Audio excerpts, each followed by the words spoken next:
ఇండియాలోనే top brain surgeon. కొన్ని వేల సర్జరీలు చేశారు. మామూలు సర్జరీ అంటే ఓకే, మొత్తం బాడీలోనే డెలికేట్ పార్ట్ బ్రెయిన్, ఐస్ అంటారు. మీరు కాఫీ తాగినంత ఈజీగా సర్జరీ చేస్తారు. ముందు నుంచి కూడా న్యూరో సర్జరీ చేయాలంటుంటే ఒక ముఖ్యమైన దృక్పథం, దానివల్ల ఇంట్రెస్ట్ ఉంటుంది. నేనేదో యాక్సిడెంటల్ న్యూరో సర్జన్ కాదు. మీరు సర్జరీకి వెళ్ళే ముందు దేవుడిని తలుచుకుంటారా సార్? చాలా ముఖ్యమైన అంశం అది. నమ్మకం ఎందుకంటే ఎక్కడో చిన్న విలేజ్లో పుట్టాను నేను. అమావాస్య నాడు అనుకోండి, సహజనంతరకు ఏ పేషెంట్ ఆపరేషన్ చేయించుకోరు. మీరు చేయరా? అంటే ఎమర్జెన్సీ అది తప్పదు. చాలామంది ఇలాగే క్వశ్చన్ చేశారు. మీరు ఇంత పెద్ద డాక్టర్ న్యూరో సర్జన్ ఏంటి, ముహూర్త వాళ్ళు దాని గురించి మాట్లాడుతున్నారు ఏంటి అని.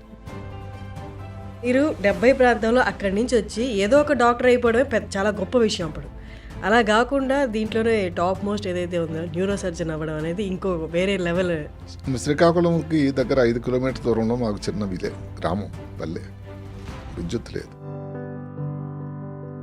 సార్, కొన్ని క్రిటికల్ అండ్ డెలికేట్ కేసెస్ వస్తాయి. అంటే చిన్న పిల్లలు ఏదైనా పడి వాళ్ళకి బ్రెయిన్కి తలకి దెబ్బ తగ్గ చిన్న ఈ మధ్య కాలంలో 1.5 సంవత్సరం క్రితం ఒక చిన్న 6 సంవత్సరాల బాలుడికి ఆపరేషన్ చేశాం.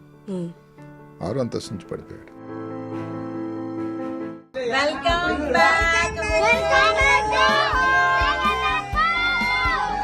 ఒక సినిమాలో, జీన్స్ సినిమాలో మనం కాన్సెప్ట్ ఒకటి చూస్తాం. లెఫ్ట్కి చేయాల్సిన సర్జరీ రైట్కి చేసేసారు. ప్రఖ్యాత సినీ యాక్ట్రెస్, హీరోయిన్, వారి మదర్కి ప్రపంచంలోనే బెస్ట్ హాస్పిటల్ అమెరికాలకు తీసుకెళ్లి వైద్యం జరిగింది. ఓ, ఇది అందరికి తెలిసిన హీరోయిన్.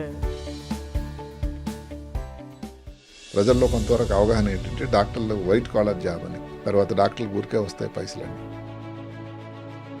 సార్, ఈ మొత్తం జర్నీలో మర్చిపోలేని ఆనందకరమైన సంఘటనలు. ఇప్పుడు మా అబ్బాయి కార్డియక్ సర్జన్ అయ్యాడు. ఆయన చేయబోయే మొట్టమొదటి హార్ట్ ట్రాన్స్ప్లాంట్.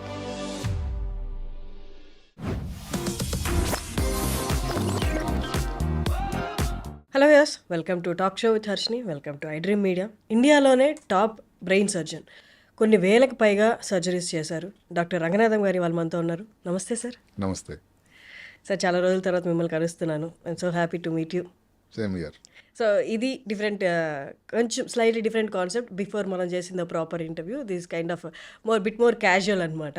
సో ఇక్కడ నేను I will be asking you questions apart from, అంటే మీ ప్రొఫెషనే కాకుండా దానికి సంబంధించే కాకుండా మిగతా క్వశ్చన్స్ కూడా కొన్ని అడుగుతాను. అంటే బేసికలీ యువర్ జర్నీ అలా కూడా. తప్పకుండా. సో మీరు కొంచెం ఫీల్ ఫ్రీ టు ఆన్సర్ మీ. అలాగే, నో ప్రాబ్లం. సార్, కొన్ని వేల సర్జరీలు చేశారు. మామూలు సర్జరీ అంటే ఓకే, మొత్తం బాడీలోనే డెలికేట్ పార్ట్ బ్రెయిన్, ఐస్ అంటారు. ఆ సర్జరీలు మీరు కొన్ని వేలల్లో చేశారు. కొంతవరకు చాలామంది అనేది ఏంటి అంటే మీరు కాఫీ తాగినంత ఈజీగా సర్జరీ చేస్తారు. ఎలా సార్, ఎలా పాసిబుల్ అన్ని వేల సర్జరీలు అసలు మీ చేతుల మీద? అంటే అన్ని సర్జరీలు అంటే అన్ని వేల మందికి ప్రాణం పోసినట్టు కదా సార్. అది ఒక పరిశ్రమ, నిరంతర పరిశ్రమ. ఇప్పుడు ఏ రంగంలోనైనా కఠోర పరిశ్రమ, అనుశాసన అంటూ ఉంటుంది. ఒక డిసిప్లిన్, చేయాలనే ఆసక్తి, ఒక ప్రాణాన్ని ఇబ్బందిలో ఉన్నప్పుడు దాని నుంచి బయటకు తీసుకురావాలని దానికోసం జిజ్ఞాస, ఇది ముఖ్యం. అన్ని కలిపి దాని తాలూకా మేలు కలయిక ఇన్ని వేల ఆపరేషన్లు అంటే 41 సంవత్సరాల ప్రస్థానం. అంటే న్యూరో సర్జరీ 1982లో చేరినప్పటి నుంచి ఎయిమ్స్ ఢిల్లీలో ఇప్పటికీ 42 సంవత్సరం ప్రవేశించింది. సరే, మొదటి 5 సంవత్సరాలు మనం ఇండిపెండెంట్గా, అంటే ఒక్కరమే చేయకుండా అసిస్టింగ్, అబ్జర్వేషన్ చేసేవాళ్ళం. 87 హైదరాబాద్ నగరం, భాగ్యనగరానికి వచ్చాం. అక్కడి నుంచి ఆపరేషన్లు అన్నీ కూడా ఇండిపెండెంట్గా చేయటం.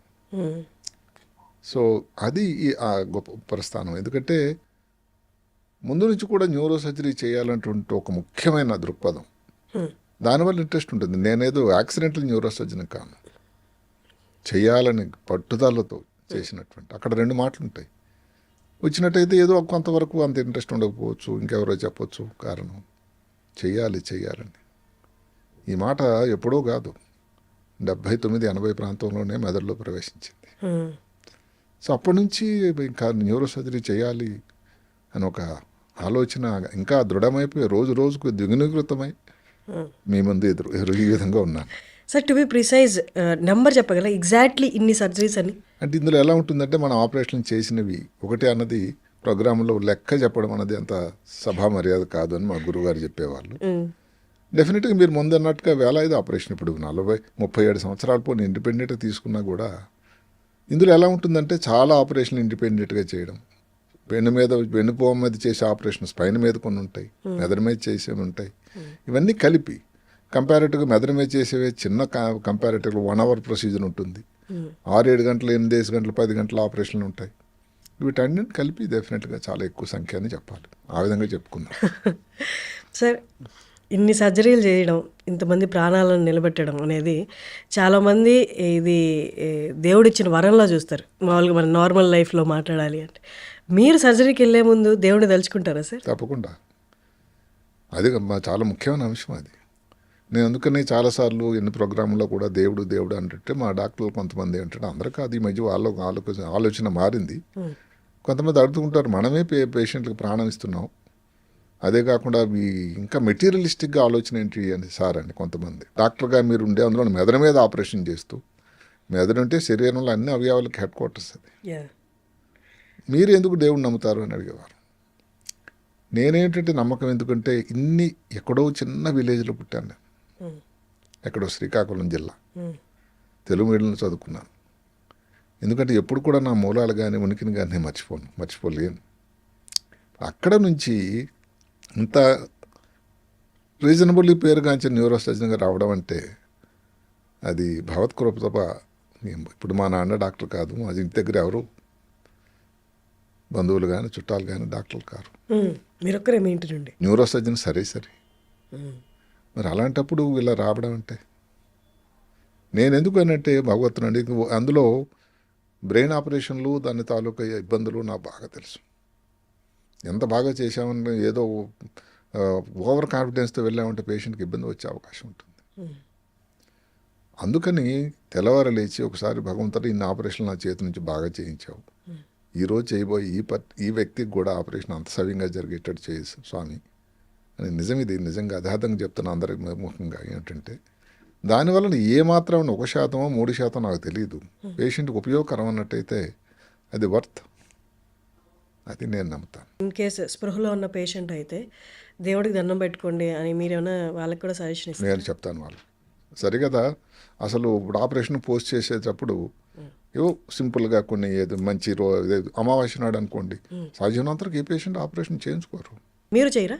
అంటే ఎమర్జెన్సీ అయితే తప్పదు, ఎలెక్టివ్ అయితే సాధ్యమైనంతవరకు చేయను. అదే కాకుండా ఇప్పుడు ఆపరేషన్ పోస్ట్ చేయాలంటుంది, ఆపరేషన్ థియేటర్లో ఫలానా రోజున మనం ఆపరేషన్ చేస్తూ ఉంటే దాన్ని పోస్ట్ చేయాలంటుంది. జనరల్గా నేను చూస్తాను, అది దుర్ముహూర్తం ఉండకూడదు, వర్జ్యం ఉండకూడదు. ఆ సమయంలో పోస్ట్ చేసి ఆపరేషన్ చేయడం సన్నివేశాలు చాలా వరకు ఏంటంటే మంచి సమయంలోనే చేయాలి, అది మనకు ఒకసారి కంట్రోల్లో ఉండదు. అంటే సాధ్యమైనంత వరకు ఒక మంచి సమయం మంచి మనసుతో చేయడం అనేది జరుగుతూ ఉంటుంది. సార్, మీరు ఇన్ని వేల సర్జరీస్ తర్వాత ఇంత హంబుల్గా సైన్స్ని పాటిస్తూ అట్ ద సేమ్ టైం ఈ స్ట్రాంగ్ బిలీఫ్ అనేది, యూనివర్స్ అనేది, గాడ్ అంటారా యూనివర్స్ అంటారా ఎనీథింగ్, అక్కడ కూడా ఒక హంబుల్ ఒపీనియన్తో మీరు ఇలా చేస్తున్నారు. బట్ ఇప్పుడు వస్తున్న డాక్టర్లు కానీ మేబీ సీనియర్ డాక్టర్లే కానీ సైన్స్ని, దేవుడిని లేదా బిలీఫ్ సిస్టమ్ని సపరేట్గా చూస్తారు. ఇన్ కేస్ ఇంకా ప్రిసైజ్గా చెప్పాలంటే వ్యతిరేకంగా చూస్తారు. అలాంటి వాళ్ళకి మీరు ఏం చెప్తారు? అది వారి ఆలోచనకి వాళ్ళ జ్ఞానానికి వదిలిపెట్టేస్తాను నేనైతే మాత్రం దానివలన చెడు అయితే పేషెంట్కి కాదు, మంచి ఎంత జరిగినా జరిగిందంటే నాకు ఒక సంతృప్తి, ఒక మంచి సమయంలో చేసాము, పేషెంట్ బాగా అవుతుంది అని. దానివల్ల పేషెంట్కి కాదు, మీ చుట్టాలు కానీ ఎవరికి హాని లేదు. ఇక్కడ ఒక చిన్న మాట చెప్తాను. చాలా వరకు హిందువుల్లో స్త్రీ కానీ ఇప్పుడు మాటకి ఋతుక్రమం అంటే మంత్లీ ఉందనుకోండి, డాక్టర్ గారు నాకు మంత్లీ ఉందని ఆపరేషన్ ఇప్పుడు చేయించుకోవడం పోస్ట్పోన్ చేద్దామని అడుగుతారు. మంగళవారం నాడు వద్దండి అంటారు. అమావాస్య అనుకోండి, నాకు తెలిసిన విషయం ఏంటంటే ఎక్కడో తమిళనాడులో అమావాస్య నాడు మంచి రోజు అనుకుంటారట.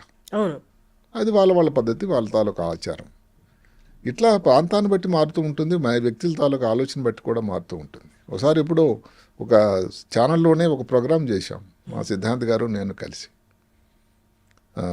ముహూర్త బలం అని దాని మీద. చాలామంది ఇలాగే క్వశ్చన్ చేశారు, మీరు ఇంత పెద్ద డాక్టరు న్యూరో సర్జన్ ఏంటి ముహూర్త బలం వాళ్ళు దాని గురించి మాట్లాడుతున్నారు ఏంటి అని. నేను అన్నాను సింపుల్గా, ఇప్పుడు ఒక వ్యక్తికి ఈ ప్రపంచంలోకి వచ్చినప్పటి నుంచి చివరి వరకు జరిగిపోయినంత వరకు కొన్ని సంఘటనలు జరుగుతుంటాయి. పుట్టినప్పుడు ఎందుకు తల్లిదండ్రులు నోట్ చేస్తారు టైం, మంచి సమయం. స్కూల్కి వెళ్ళేటప్పుడు అక్షరాభ్యాసం, స్కూల్కి వెళ్ళే కాదు ముందే, స్కూల్కి వెళ్ళేటప్పుడు వివాహానికి, అంతవరకు ఎందుకండి. ఇప్పుడు ఏ పార్టీ వాళ్ళైనా ఎవరైనా పార్టీ వాళ్ళని ఉద్దేశించి చెప్పే మాట కాకపోయినా ఇప్పుడు నడుస్తూ ఉన్నాయి ఎలక్షన్లో, మీరు అబ్జర్వ్ చేస్తుంటారు ఏ టైంలో వాళ్ళు వెళ్ళి నామినేషన్ వేస్తారు. ఇక్కడ ఏ పార్టీ కాదు ముఖ్యం, ఎవరికన్నా మంచి సమయంలోనే ఇస్తే కొంతమంది నామినేషన్ వేయడానికి ఒక 5 నిమిషాలు టైం ఉంటే అక్కడ ఉన్న చెట్టు కింద ఎక్కడో నిలబడతారు, కానీ వీళ్ళు నామినేషన్ పేపర్ సబ్మిట్ చేయరు. మంచి ముహూర్తం వచ్చేవరకు గృహప్రవేశానికి ముహూర్తం, ఏదైనా ప్రాపర్టీ కొనేటప్పుడు ముహూర్తం, ఇన్ని వాటికి ముహూర్తాలు ఉండి ప్రాణానికి అపాయం ఉండేటువంటి ఆపరేషన్ ఆ వ్యక్తికి కుటుంబానికి ఎంతో ముఖ్యమైనటువంటి అంశం. అలాంటప్పుడు ముహూర్తం చూసి చూడడం వల్ల తప్పేముంది? Correct sir. నష్టమైతే లేదు కదా. సార్ ఇందాక మీరు చెప్పారు మీరు శ్రీకాకుళం నుండి 70 ప్రాంతాల్లో శ్రీకాకుళం ఇప్పుడు మారింది సిచ్యువేషన్, కానీ 70 ప్రాంతాల్లో శ్రీకాకుళంని అంటే ఎదుగుదల లేని ప్రాంతంగా, నక్సలైట్ ప్రాంతంగా అనుకునేవాళ్ళు. వాస్తవం. మీరు 70 ప్రాంతంలో అక్కడి నుంచి వచ్చి ఏదో ఒక డాక్టర్ అయిపోవడమే చాలా గొప్ప విషయం. అప్పుడు అలా కాకుండా దీంట్లోనే టాప్ మోస్ట్ ఏదైతే ఉందో న్యూరో సర్జన్ అవ్వడం అనేది ఇంకో వేరే లెవెల్. ఒకసారి మీ జర్నీ గురించి చెప్పండి, శ్రీకాకుళం నుండి ఇక్కడ దాకా. శ్రీకాకుళంకి దగ్గర 5 కిలోమీటర్ దూరంలో మాకు చిన్న గ్రామం, పల్లె, విద్యుత్ లేదు. అక్కడే 10th క్లాస్ వరకు తెలుగు మీడియంలోనే చదువుకున్నాం. ఎగ్జాము రాయాలంటే మా శ్రీకాకుళంలో సెంటర్ లేదు, కింద మా ఊర్లో లేదు. అక్కడికి మా శ్రీకాకుళంకి సెంటర్కి వెళ్ళాం. అక్కడ ఉండి ఆ 15 రోజులు ఎగ్జామ్ రాసిన తర్వాత మళ్ళీ రావడం. అక్కడ ఒక ముఖ్యమైన మలుపు అక్కడే జరిగింది. నేను నమ్మినంత ఎన్నిసార్లు చెప్పినా చెప్తాను, భగవత్ కృప వల్ల ఏంటంటే 10th క్లాసులో చాలా మంచి మార్కులు వచ్చాయి. అక్కడ మా ఊరు పక్కన ఒక ఆయన అప్పట్లో డాక్టర్ అయ్యాడు. ఆయన చదువుకోవడం ఎక్కడ అంటే ఇప్పుడు పియూసీ రోజులు అవి. ఆయన పియూసీ ఎక్కడ చేశారంటే ఆంధ్ర లైలా కాలేజీ విజయవాడలో చదివాడు ఆయన. అప్పటికి ఇంకా ఎంబీబీఎస్కి ఎంట్రన్స్ లేదు. సో లైలా కాలేజ్ చేరితే ఎంబీబీఎస్ ఇంజనీరింగ్ సీటు గ్యారంటీ. ఎందుకంటే అక్కడ పద్ధతి క్రమశిక్షణ అలా ఉంటుంది. అందుకని మా నాన్నగారికి మా అన్నయ్య గారికి ఏం చెప్పారంటే ఆ కాలేజీకి పంపించండి మీ వాడిని, బాగా చదువుతున్నాడు కదా, తెలివైన వాడు కదా అని చుట్టుపక్కల వాళ్ళు బంధువులు సలహా ఇచ్చారు. అప్పట్లో 10th మార్క్స్ ఎంత సార్ మీకు అడగచ్చా? 436. ఓకే. మీ స్కూల్ గవర్నమెంట్ స్కూల్లో చదివి, తెలుగు మీడియంలో చదివి చాలా మంచి మార్కులు అప్పట్లో. ఇప్పుడులాగా 600కి 550 కాదు. అంటే ఇప్పుడు పద్ధతులు మారాయి. ఎవరిని విమర్శించేది సోర్స్ లేదు కదా సార్, స్టడీ మెటీరియల్స్ లేవు, స్టడీ మెటీరియల్ లేదు, ఇంటి దగ్గర చదువుకోవడం, ఎప్పుడు ట్యూషన్కి వెళ్ళలేదు. సో లైలా కాలేజ్ అన్నది విజయవాడ వెళ్ళడానికి ట్రైన్, జీవితంలో మొట్టమొదటిసారి ట్రైన్ అక్కడ. అలా మొదలైంది. కానీ ఇంట్లో పరిస్థితులు ఎలా ఉండేవి సార్? ఆర్థికంగా కానీ బాగుండేవా? ఆర్థికంగా చాలా కష్టమైన పరిస్థితి. మీరు ఎంతమంది సార్? మేము 5గురు, అంటే 3 అన్నదమ్ములు 2 అక్కచెల్లెలు. అందరిలో చిన్నవాడని నేను. సో మా ఇంట్లో చూసుకున్న అందరిలో ఇంటర్మీడియట్, అంటే అప్పుడు ఇంటర్మీడియట్ లేదు, మెట్రికులేషన్ అయిన తర్వాత పియూసీ కొంతవరకు చదివినటువంటి వ్యక్తి మా పెద్దన్నయ్య. మా 2 అక్కచెల్లెలు అసలు స్కూల్కి వెళ్ళలేదు, నేను ఆఖరివాడు. మరి మీ ఇంటర్మీడియట్ పియూసీ ప్రయాణంలో చేతిలో ఎంతో కొంత పెట్టయితే పంపించాలి కదా, అప్పుడు పరిస్థితులు బాగుండేనా? మీకు డబ్బులు అందాయా లేకపోతే ఆ జర్నీ ఒకసారి చెప్పండి. అది అదృష్టం కలిసి వచ్చింది అనుకోండి. ఎందుకంటే అప్పట్లో, ఇప్పుడు కూడా ఉందో నాకు తెలియదు కానీ 10th క్లాస్లో కానీ మంచి మార్కులు వచ్చినట్టయితే, అప్పుడు మేము చదివిన 10th క్లాస్ అప్పటికి ఎస్ఎస్ఎల్సీ అయిపోయింది. ముందు ఎస్ఎస్ఎల్సీ అనేవాళ్ళు, సెకండరీ స్కూల్ లీవింగ్ సర్టిఫికేట్. అప్పటికి మేము వచ్చేసరికి ఇంటర్మీడియట్, మేము 2వ బ్యాచ్. సో ఇంటర్మీడియట్ వరకు 10th క్లాస్లో మంచి మార్కులు రావడం వల్ల నేషనల్ మెరిట్ స్కాలర్షిప్ అని నాకు అర్హత సంపాదించాను. దానివలన ప్రతి నెల కూడా మనకి పారితోషికం వచ్చేది. ఇంటర్మీడియట్ మొత్తం 2 years మొత్తం. సో ఇంటర్మీడియట్ లయాలలో జాయిన్ అయ్యారు, కానీ అప్పుడే ఊరు దాటడం కదా సార్ ఫస్ట్ టైం. మీ శ్రీకాకుళం యాస ఒకటి ఉంటుంది, శ్రీకాకుళం యాస కానీ మీ వేసుకున్న బట్టల తీరు కానీ చూసి అప్పుడు అక్కడ కాలేజ్లో వాళ్ళు ఏమన్నా వెక్కిరించాలన్నా జరిగిందా? వెక్కిరించడం అనకపోయినా కానీ ఎవరు నేను ఇబ్బంది పెట్టే మాటలు చెప్పను కానీ పరిహాసం చేసేవాళ్ళు. ఎందుకంటే అక్కడ ఇంకోటి ఏంటంటే కొన్నాళ్ళు నేను 3 తిరునామాలు కూడా పెట్టుకునేవాడిని. కాటన్ దుస్తులు, హవాయి చెప్పులు. అప్పుడు శ్రీకాకుళంలో పీక్ నక్సలైట్ మూమెంట్. సో అందరు మిత్రులు కొంతమంది పరిహాసం చేసేవాళ్ళు కూడా శ్రీకాకుళం నుంచి నక్సలైట్ వచ్చేసాడు విజయవాడ. అట్లాంటి పరిస్థితి అక్కడ విజయవాడలో. అప్పట్లో ఫ్యాషనబుల్గా దుస్తులు అంటే అక్కడ ఇంటర్మీడియట్ వేసుకొచ్చేవాళ్ళు పీయూసీ, అంటే మీరు చెప్పారు హవాయి చెప్పులు, కాటన్ దుస్తులు ఉన్నాయి. అంటే కాలేజ్లో వాళ్ళు ఎలాంటి దుస్తులు వేసుకునే వాళ్ళు? కొంతమంది ఇప్పుడు మాటకు చుట్టుపక్కల ప్రాంతం వాళ్ళు ఉన్నారనుకోండి, తల్లిదండ్రులు ఉద్యోగంలో ఉన్నారు, ఆర్థికంగా పర్వాలేదు, వాళ్ళు మంచి దుస్తులు వేసుకుని వచ్చేవాళ్ళు. మంచి దుస్తులు అంటే అప్పట్లో ఎలాంటి? అప్పుడు ఇన్షర్ట్ చేసుకొని రావడం, బెల్ బాటమ్ ప్యాంట్లు. అంటే అక్కడ వాళ్ళకు ఉండేటువంటి ఆర్థిక పరిస్థితి కూడా దానికి తోడవుతుంది కదా. అందువల్ల ఇప్పుడు మనం వేసుకున్న దుస్తులు అన్నంత మాత్రాన్ని మిగతా వాళ్ళు అదే వేసుకోవడం అనేది అక్కడ ఏం ఇది లేదు, డిసిప్లిన్. ఎవరన్నా ఏ ఇష్టమైన దుస్తులను వేసుకునేవాళ్ళు. సో అది మన పద్ధతి. లైలా కాలేజ్ అన్నది నా ప్రకారం ఒక జీవితంలో పెద్ద మలుపు. అక్కడ ఏమిటంటే ఉన్నటువంటి డిసిప్లిన్, క్రమశిక్షణ, ఒక ఎగ్జామ్ ఎలా రాయాలి, ఎగ్జామ్లో ఎలా రాస్తే మార్కులు వస్తాయి. ముందు చెప్పినట్టుగా అప్పటికి ఇంక ఎంబీబీఎస్ ఎంట్రన్స్ లేదు అని దాన్ని బట్టి మీరు జువాలజీ రాస్తే ఎలా రాయాలి. ఏ ఇయర్లో సార్ ఎంబీబీఎస్ ఎంట్రన్స్ లేదు అప్పటికి? ఇంకా మేము చేరేసరికి లేదు. 70లో నేను చేరాను, 70కి ఎంట్రన్స్ లేదు. ఇంకా మార్కుల ప్రాతిపదిక మీదే ఇచ్చేవాళ్ళు. ఇంటర్మీడియట్ మార్క్స్ బేస్ చేసుకుని డాక్టర్ సీట్, ఎంబీబీఎస్ సీట్ ఇచ్చేవాళ్ళు. ఇంటర్మీడియట్ మార్కులను కాదు, ఫస్ట్ బ్యాచ్కి కూడా అప్పటికే మొదలైంది. అంటే ఈ ఎంట్రన్స్ మొదలైంది ఎప్పుడంటే 1970 సంవత్సరం మొట్టమొదటిసారి. మేము ఇంటర్మీడియట్ సెకండ్ బ్యాచ్. ఓకే. అంటే ఫస్ట్ బ్యాచ్ వాళ్ళకి ఎంట్రన్స్ రాయాల్సి వచ్చింది. ఓకే. కాబట్టి ఫస్ట్ అప్పటికి ఎంట్రన్స్, ఇంకా అప్పటికి కూడా ఇంటర్మీడియట్ వాళ్ళు చేరిన వాళ్ళు ఎవరు లేరు. పియూసీ లాస్ట్ బ్యాచ్ వాళ్ళు అప్పటికే పియూసీ చేసి ఇంకా వెయిటింగ్లో ఉన్న వాళ్ళు దీనికి అర్హత సంపాదించారు అప్పటికి. అందుకు ఏమిటంటే దానికి ఎట్లా రాయాలి, మార్కులు ఇంటర్మీడియట్ ఎగ్జామ్లో బాగా ఎట్లా సంపాదించాలి, దానికి ఒక పద్ధతి నేర్పేవారు. తెల్లవారు 5:30 లేవాలి, 6:100 అయినా 106 అయినా. ఒక ప్రతిదానికి ఒక బెల్ ఉంటుంది అక్కడ. హాస్టల్లో ఉండేవాళ్ళు. విజయవాడ మా సొంత ఊరు కాదు. హాస్టల్లో ఉండగానే దానికి సైలెన్స్ బెల్ అని ఒకటి, అంటే ఆ టైంలో సైలెంట్గా ఉండాలి. స్టడీస్ బెల్ అంటే ఆ టైంలో చదువే. మధ్యలో ఏదో బ్రేక్ఫాస్ట్ కోసం ఉదయం ఒక టైం, కాలేజీకి వెళ్ళడానికి అంతే సేమ్ అదే క్యాంపస్లో ఉన్నాయి లైలా కాలేజ్. గుణదల రామారపాడని అప్పటికి గుణదల పొలిమేరలో ఉండేది హైదరాబాద్, విజయవాడకి. ఇప్పుడు అంతా పెద్ద ప్రాంతం అయిపోయింది. సో అక్కడ అలా ఉండేది. కాలేజీ అయిపోయింది, మధ్యలో లంచ్ అప్పుడు ఇంకో బెల్లు. అందులో పెద్దగా హాస్టల్. అందులో ఏమిటంటే మా ఫస్ట్ బ్యాచ్ ఒకళ్ళు, సెకండ్ బ్యాచ్ లంచ్కి వెళ్ళేవాళ్ళు అలా. సో ప్రతిదానికి ఒక క్రమశిక్షణ. ఎన్ని వేల మంది ఉండేవాళ్ళు సార్ అప్పుడు స్టూడెంట్స్? అది మా హాస్టల్లోనే 360 రూమ్స్ ఉండేవి. హాస్టల్కి రూమ్కి 2 ఉండేవాళ్ళు. అలాంటి 3 హాస్టల్స్ ఉండేవి. అంటే మంచి స్ట్రెంగ్తే సార్ అప్పుడు కూడా? చాలా స్ట్రెంగ్త్. ఫీమేల్ కూడా ఉండేవాళ్ళ? లేరు అప్పటికి, ఇంకా లేదు, ఎడ్యుకేషన్ లేదు. అందరు మీరు ఉన్న స్ట్రెంగ్త్ అంతా మగవాళ్ళే? మగవాళ్ళు. ఏదైనా కానీ గ్రాడ్యుయేషన్లో కానీ. ఆ తర్వాత పరిస్థితులు మారాయి. ఇప్పుడు లైలా కాలేజీలో కోఎడ్ వచ్చింది. అప్పటికి లేదు, ఇంకా చాలా సంవత్సరాల వరకు లేదు. ఆ ఫాదర్స్ ఆ క్రమశిక్షణ, సెయింట్ ఇగ్నేషియస్ గ్రూప్ అని ఒకటి ఉంటుంది. ఆ వాళ్ళు చాలా గొప్పవాళ్ళు, చాలా పద్ధతిలో చూసేవాళ్ళు. ఆ ఎగ్జామ్ ఉన్నా కానీ మీరు రాత్రి 9 తర్వాత చదువుకోవడానికి, మెలకువగా ఉండడానికి, లైట్ ఉండడానికి ఆస్కారం లేదు. లైట్ ఆపాల్సిందే.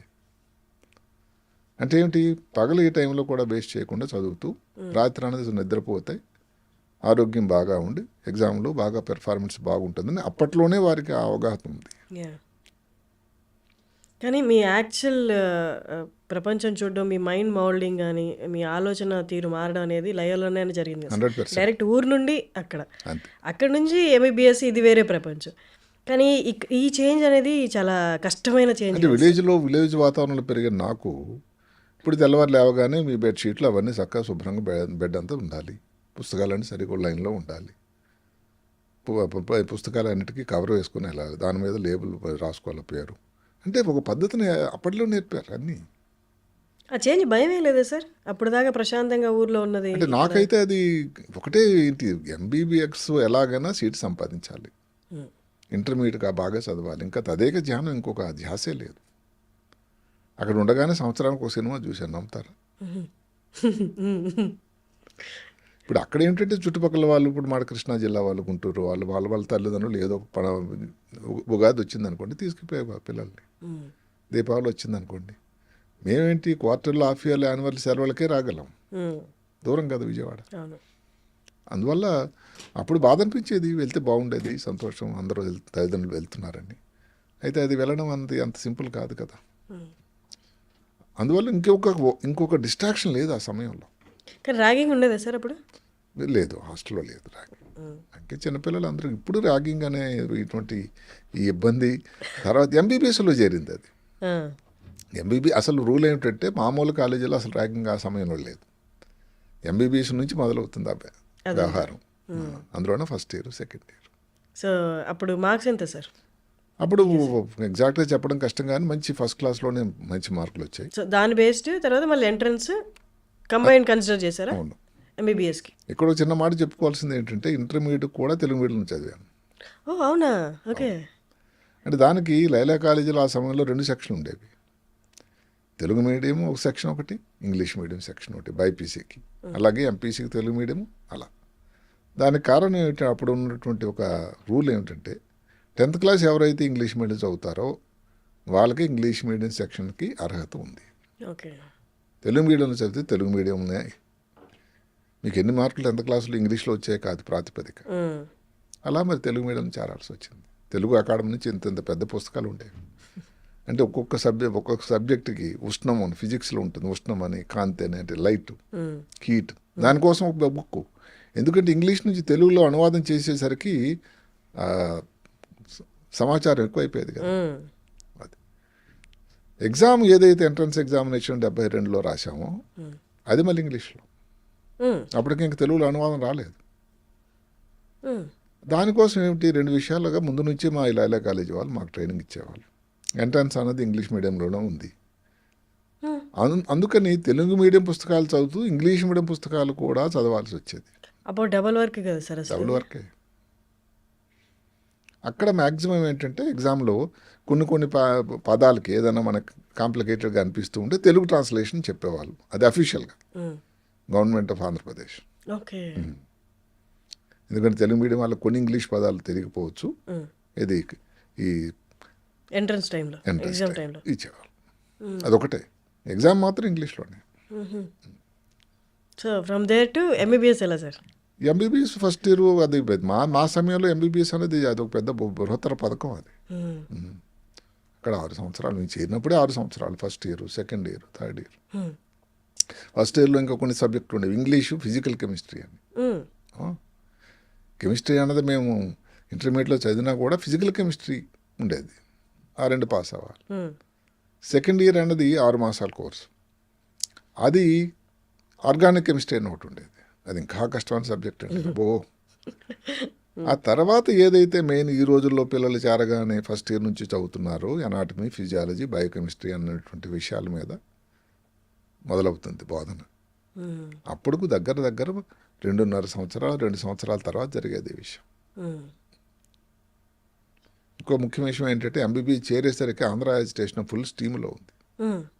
సీట్ రావడం అన్నది ఆంధ్ర అజిటేషన్ జరుగుతుంది, ఆంధ్ర కావాలన్న మూమెంట్. ఓకే. తర్వాత వచ్చింది ఏమిటంటే అది పూర్తిగా సమాప్తి జరిగేసరికి యాజిటేషన్ 72లో ఎంట్రన్స్ రాస్తే 73 మధ్యభాగం వరకు ఎంట్రన్స్ అయినా సీట్ వచ్చినా కూడా చేరినా కూడా క్లాసులు మొదలవ్వాలి. అంతవరకు మా ఇంటి దగ్గర శ్రీకాకుళంలో ఉండాల్సి వచ్చింది. సీట్ వచ్చి కూడా చేరాము, అఫీషియల్గా వెళ్ళి చేరాము, క్లాసులు అయితే జరగలేదు. ఓకే. సో అక్కడ కూడా సమయం చాలా వేస్ట్ అయింది. మరి పుస్తకాలు అవన్నీ మీరు ఇంటికి తెచ్చుకొని చదువుకోవడం అంటే ఇంకా అప్పుడు బోధన మనకు జరగలేదు. ఏ సబ్జెక్టు చదవాలి, ఏంటి చదవాలి, చాలా కష్టమైన జర్నీ సార్. ఇప్పుడు అంత కేక్ వాక్ అయితే కాదు, అప్పుడు కాదు. ఇప్పుడు రెడీ. ఇప్పుడు ఫస్ట్ ఇయర్ చేరగానే ఎంబీబీఎస్ ఒక ఫస్ట్ ఇయర్ కళ్ళు మూసుకుంటే సరే 1 సంవత్సరం అయిపోతుంది. అంటే ఇప్పుడు పద్ధతి అది. ఇది మనం సమయంతో కూడా పోతూ ఉండాలి, ఇంకా అది అంతే. ఇప్పుడు ఏదో సింపుల్ అయిపోయిందని ఇలాంటి తప్పు మాటలు అయితే అన్న, కానీ ఇప్పుడు ఉన్నటువంటి పద్ధతి అది మారుకుంటూ వచ్చింది కదా సార్. చాలా మార్పు, 40 ఏళ్లలో చాలా చేంజ్ వచ్చింది.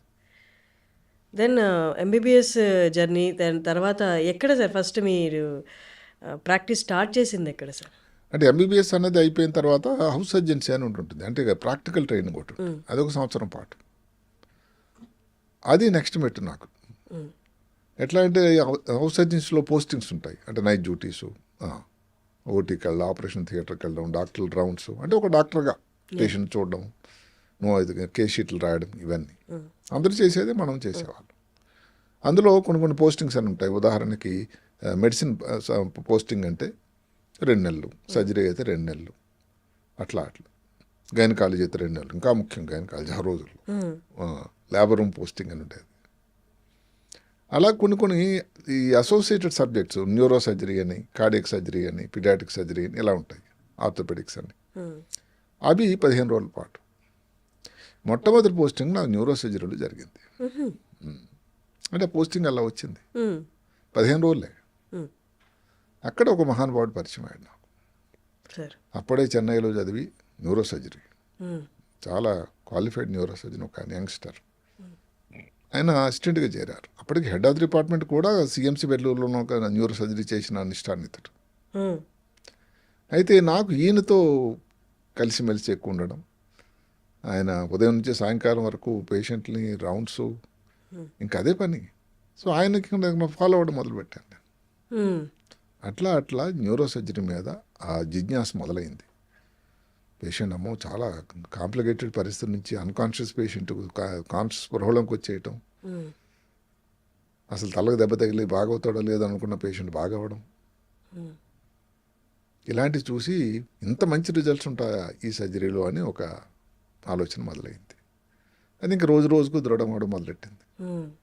మనకి ఎంత ఆసక్తి ఉన్నా, మీరు అన్నారు ఫస్ట్ నుంచి అదే ధ్యాస, అదే పట్టుదల ఉండేది. కానీ రైట్ టైంలో రైట్ గురువుని కలవడం కూడా అది ఎంత బాగా పెంపొందబడుతుంది అన్నది ఆ కోరిక. మీరు మీ గురువు గురించి చెప్తుండే, అదే మీ ఇన్స్పిరేషన్గా తీసుకున్న అదే పర్సన్. ఎందుకు అదే ఈరోజు కూడా నేను మరవలేనిది ఏమిటంటే ఆ వ్యక్తి. సో అదంటే మనకు తెలియకుండానే ఏమిటంటే ఐడలైజింగ్ అంటాం. అంటే ఏంటి, తెలియకుండానే మనం ఇలాగా చేయాలి, ఇలా చదవాలి, ఇలా వినాలి. ఆ తర్వాత ఎయిమ్స్లో సీట్ వచ్చినప్పుడు ఏంటంటే సర్జన్ను చూసి ఆ సీజర్ కత్తిరిపై ఎలా పట్టుకోవడం, ఇలా పట్టుకోవాలా, ఇలా పట్టుకోవాలా, ఎలా చేయాలి, 2 చేతులు వాడడం, అంటే ఇదంతా తెలియకుండానే మనం ఒకరిని అనుకరించడం ఐడలైజింగ్ అంటే. అంటే వాళ్ళంతా గొప్పవాళ్ళు అయ్యారు, మనం కూడా అలా అవ్వాలంటే ఇవన్నీ చేయాలి అని మాట్లాడినప్పుడు. ఈ హంగులవన్నీ కూడా ఎయిమ్స్ ఢిల్లీలో నేర్చుకున్నాను. అంటే ఒక డిసిప్లిన్, ఒక పద్ధతి, ఒక dressing code, how you present your self, how you speak, ఎలా మాట్లాడటం, ఏమిటి ఫార్ములా మాట్లాడడం, స్టేజ్ ప్రజెంటేషన్. అదే కాకుండా డాక్టర్స్ అయితే మాట్లాడే పద్ధతి వేరు, డాక్టర్స్ కాని వాళ్ళకి మాట్లాడేటువంటి పద్ధతి వేరు. అంతే కదా, విషయం సమాచారం ఒకటే అవుతుంది కదా. ఇవన్నీ ఆ గొప్ప ఇన్స్టిట్యూషన్ తర్వాత దానికి పునాది పడిగింది ఢిల్లీలో, విశాఖపట్నంలో న్యూరో సర్జరీ డిపార్ట్మెంట్లో.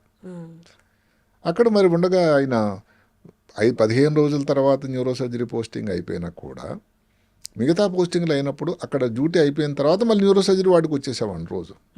అది న్యూరో సర్జరీ అయిపోయింది, హౌస్ సర్జన్స్ అయిపోయింది తర్వాత ఆ ఇంట్రెస్ట్ మీద అప్పుడు ఒక పద్ధతి ఉండేది, సీనియర్ హౌస్ సర్జన్సీ అని. సీనియర్ హౌస్ సర్జన్సీ అంటే కొంత పీరియడ్, 6 మాసాలు, సంవత్సరం. ఆ పీరియడ్లో కూడా అది ఏమిటి, మరి మనకి ఇంతవరకు కొంత గొప్ప స్టైఫండ్ వచ్చేది గవర్నమెంట్ నుంచి హౌస్ సర్జన్కి. ఈ సీనియర్ హౌస్ సర్జన్స్కి లేదు. సరిగదా మనం పే చేయాల్సి ఉంది కొంతవరకు, మనం పనిచేస్తున్నాం కాబట్టి. అలాగే ఇంకొక 6 నుంచి 9 మాసాలు పనిచేశాను ఆ న్యూరో సర్జరీ డిపార్ట్మెంట్లో. ఆ తర్వాత మనకి కారణం మామూలుగా ఏంటంటే న్యూరో సర్జరీ చదవాలంటే 2 కోర్సులు ఉంటాయి. ఎంఎస్ చేస్తే 3 సంవత్సరాలు, డైరెక్ట్గా ఎంబీబీఎస్ తర్వాత అయితే 5 సంవత్సరాల కోర్సు. ఇప్పుడు అది 6 సంవత్సరాలు అయింది. సో అప్పటికి ఏంటంటే ఆలోచన, మనకి 5 సంవత్సరాల కోర్సు ఎక్కడైనా చదివేద్దామని. సో ఎంబీబీఎస్ తర్వాత 5 సంవత్సరాలు ఉన్న కోర్సు అయ్యేటువంటి ప్లేసులకి, చాలా వాటికి దక్షిణ భారతదేశంలో ప్రతి ముఖ్య నగరానికి కూడా వెళ్ళాం. కొన్ని కారణాంతరాల వల్ల, అన్ని దగ్గరలో రకరకాల కారణాల వల్ల మనకు అది అవకాశం దొరకలేదు. ఇంతలో AP entrance, post graduation entrance వచ్చింది. నేను అనుకున్నట్టుగా నా ఎక్స్పెక్టేషన్ ప్రకారం ఇది రాలేదు, ఎంఎస్. సరే ఎవరో చెప్పారు ముందు ఆఫ్థల్మాలజీ చేరు, ఏదో స్టైఫండ్ వస్తుంది కదా, ఆర్థికంగా అది చాలా ముఖ్యం కదా, ఆ తర్వాత సరే ప్రయత్నిద్దు కానీ అని. అయినా వదిలిపెట్టకుండా ఆఫ్థల్మాలజీ చేస్తూ న్యూరో సర్జరీ కోసం ప్రిపరేషన్ మొదలుపెట్టాం. ఇక్కడ ఇంకొక మహానుభావుడు ఉన్నాడు అక్కడ, వారు నా తలో ఉన్నటువంటి ఇంట్రెస్ట్ న్యూరో సర్జరీ మీద గమనించి ఒకరోజు ఆయన అడిగాడు, నువ్వు ఆఫ్థల్మాలజీ మీద మనసు లగ్నం చేయటం లేదు అబ్బాయి, అంటే నువ్వు న్యూరో సర్జరీ వైపే లాగుతూ ఉంది, నేను ఒక చిన్న సలహా ఇస్తాను. మహానుభావుడు ఈరోజు లేడు, ఆయన జరిగిపోయాడు, మర్చిపోలేని వ్యక్తి. నువ్వు నెలకి ఆఖరిసారని వచ్చి సంతకం పెట్టాయి, స్టైఫండ్ వచ్చేటట్టు నేను చూసుకుంటా, చదువుకో న్యూరో సర్జరీ కోసం లైబ్రరీలో. ఎట్లా మర్చిపోతాం వ్యక్తుల్ని. అలాగే 81 డిసెంబర్లో మొదటిసారి ఢిల్లీ నగరం వెళ్ళాం, ఇంద్రప్రస్థం, అక్కడ ఎంట్రన్స్ రాశాం. ఓకే. మొదటిసారి వచ్చేసింది. ఇక సంతోషానికి ఏం చెప్తాం. సరే, ఇక్కడ వరకు జర్నీ చూస్తే మీ చేతుల ద్వారా ఇంతమంది ప్రాణాలు నిలబడాలని రాసుంది కాబట్టి ప్రతి స్టెప్ కూడా ఎక్కడ మిమ్మల్ని పడనీయకుండా అలా చేతులతో పైకి తీసుకొచ్చినట్టే ఉంది సార్. అక్కడ కూడా రైట్ టైంలో రైట్ పర్సన్స్ వచ్చి హెల్ప్ చేయడం. అవును, ఇప్పుడు అక్కడ సీట్ వచ్చింది, సంతోషం.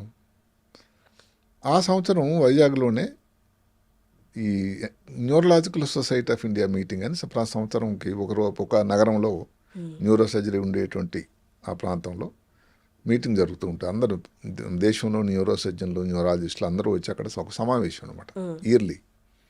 అది 81లో వైజాగ్లో జరిగింది.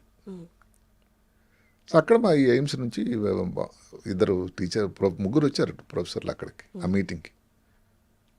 అప్పుడే నాకు సీట్ వచ్చింది అక్కడ ఢిల్లీ ఎయిమ్స్లో, డిసెంబర్. సో ఇప్పుడు ఎవరైతే మాకు ప్రొఫెసర్ గారు ఉన్నారో వైజాగ్లో, అక్కడ వచ్చారు వాళ్ళు ముగ్గురును, నేను పరిచయం చేస్తాను, ఎయిర్పోర్ట్కి తీసుకెళ్ళాడు ఆయన. అక్కడ పరిచయం చేశారు. ఆ ముగ్గురు వేరే వేరే పద్ధతి స్వభావం, ముగ్గురు ఒకలా ఉంటారు కదా. సో ఒకసారి ఏం చెప్పారంటే, నువ్వు సీట్ వచ్చింది నీకేనా? అవునన్నారు. అవును సార్. సరే నువ్వు ఢిల్లీ రా, నన్ను కలువు అన్నారు. ఢిల్లీ వెళ్ళాను. మామూలుగా చేరిపోవడం ఏదైతే మెడికల్ ఇవన్నీ అవుతాయి, చేరిపోయిన తర్వాత సర్టిఫికేట్స్ కూడా ఇచ్చాం. ఆయన ఆఫీస్కి వెళ్ళాను. ఆయన మహానుభావుడు అన్నాడు, ఇంట్రెస్ట్ మీద ఇది అది అసలు నాకు భయం వేసినటువంటి సంఘటన. మరి నువ్వు నెల రోజులు అఫీషియల్గా చేరడానికి లేదు, దానికి ఒక కారణం ఉంది. ఆయన తప్పు కాదు, కారణం ఒకటి ఉంది. నెల రోజులు నువ్వు న్యూరో సర్జరీ డిపార్ట్మెంట్లో ఉన్న కొలీగ్స్తోని వాళ్ళతోని కలిసి ఓటీకి వెళ్ళి ఏంటి, ఎన్ని గంటలు పని చేయాలి, ఎంతసేపు ఉండాలి, ఏమిటి, అవన్నీ నువ్వు ఆకలింపు చేసుకో. నెల రోజుల తర్వాత మళ్ళీ నేను పిలుస్తాను. అప్పుడు నువ్వేం చెప్తావో దాన్ని బట్టి డిసైడ్ చేద్దాం. అంతవరకు మళ్ళీ నీకు ఆ నెల కోసం ఏదైతే ఉందో స్టైఫండ్ చూసేటువంటి బాధ్యత నాది. అఫీషియల్గా మాత్రం చేరదు. ఆయన మీరు ఉండలేరు అనుకున్నారా? అనే కాకుండా అక్కడ ఒక సంఘటన జరిగింది నేను చేరేసరికి ఎయిమ్స్లోనే. ఒక న్యూరో సర్జరీ నాకంటే ముందు చేరినటువంటి వ్యక్తి సూసైడ్ కమిట్ చేసుకున్నాడు. స్ట్రెస్ తీసుకోలేక. అది కారణం. అది ఏం జరిగింది అని ఈ రోజు కూడా ఎవరికి తెలియదు. మొత్తం మీద జరిగింది ఏమిటంటే, న్యూరో సర్జరీ టఫ్ సబ్జెక్ట్. సార్లు కూడా టఫ్ వ్యక్తులు, మహాదయామయులు, కానీ నేర్పిన టైంలో మాత్రం చాలా కష్టం, టఫ్. అంటే రోజుకు 18 గంటలు చేసినా కానీ సరిపోదు వాళ్ళ దృష్టిలో. ఇంకా 36 గంటలు చేయాలని ఆలోచన. అంత నేర్చుకోవాలి, తప్పుగా కాదు. సో ఒక వ్యక్తి సూసైడ్ కమిట్ చేసుకోవడం వల్ల మినిస్ట్రీ ఆఫ్ హెల్త్ నుంచి ఒక కమిటీ ఫార్మ్ అయింది, ఎంక్వైరీ కమిటీ. టీచర్ల తాలూకా రోల్ ఎంత ఉంది, పాత్ర ఎంత ఉంది, ఆ వ్యక్తి తనంతట తానే సూసైడ్ చేసుకున్నాడా, ఎందుకు జరిగింది, ఏమిటి, ఏ కోణంలో జరిగింది అని. ఈ టీచర్లు ముగ్గురు కూడా చాలా అన్హ్యాపీగా ఉన్నారు ఆ టైంలో. సో మళ్ళీ నువ్వు ఏదో తెలియకుండా చేరిపోయి మళ్ళీ ఇబ్బందులు పెట్టుకుని మహాత్మా 1 month నువ్వు అబ్జర్వ్ చేయని వదిలేశాడు ఆయన. సో నేను ఉదయం నుంచి సాయంకాలం వరకు ఎవరైతే సీనియర్లు ఉన్నారో వాళ్ళతో వెళ్ళడం. ఉదయం 7 గంటలు మొదలయ్యేది తెల్లవారు రోజున. చలి ఢిల్లీ జనవరి అంటే. అట్లా వెళ్ళడం. అది ఏదైతే ఉందో ఆ మొండి పట్టు ఏదైతే న్యూరో సర్జరీ చేయాలన్నది ఒకటే, ఇంకేం లేదు. సో సార్ ఇలా చెప్పినా కానీ నేనేదో ఇదైపోలేదు. ఇంకా నేను అమ్మో అలాగా అయితే కష్టం కదా నేను అనుకోలే. చూద్దామని 4 రోజులు గడిచిపోయింది. ఓటీకి వెళ్ళేవాడిని, ఆపరేషన్ థియేటర్. సాయంకాలం అప్పుడు ఇంక ఇన్ని సాధనాలు లేవు. న్యూరో సర్జరీ ఇప్పుడు మారిపోయింది. ఇంకా చిన్న విషయం ఏంటంటే, న్యూరో సర్జన్ వచ్చిన సంతోషంలో ఫస్ట్ టెలిగ్రామ్ నేను సార్ ఎవరైతే నాకు మహానుభావుడు సలహా ఇచ్చాడో, నువ్వు చూసుకుని నేను చూసుకుంటాను స్టైఫండ్ కోసం అని, ఆఫ్థల్మాలజీ డాక్టర్ ఇక్కడ వైజాగ్లో. ఆయనకి ఫస్ట్ టెలిగ్రామ్ మా ఇంటికి ఇచ్చిన తర్వాత ఆయనకి ఇచ్చాను. ఆ రోజుల్లో ఇంకో మొబైల్ ఫోన్ ఎక్కడదండి. తర్వాత ఒక ప్రొఫెసర్ ఆఫ్ సర్జరీ ఉన్నారు. ఆయనకు వచ్చి, సార్ నాకు ఎయిమ్స్లో సీట్ వచ్చింది సార్ అన్నాడు.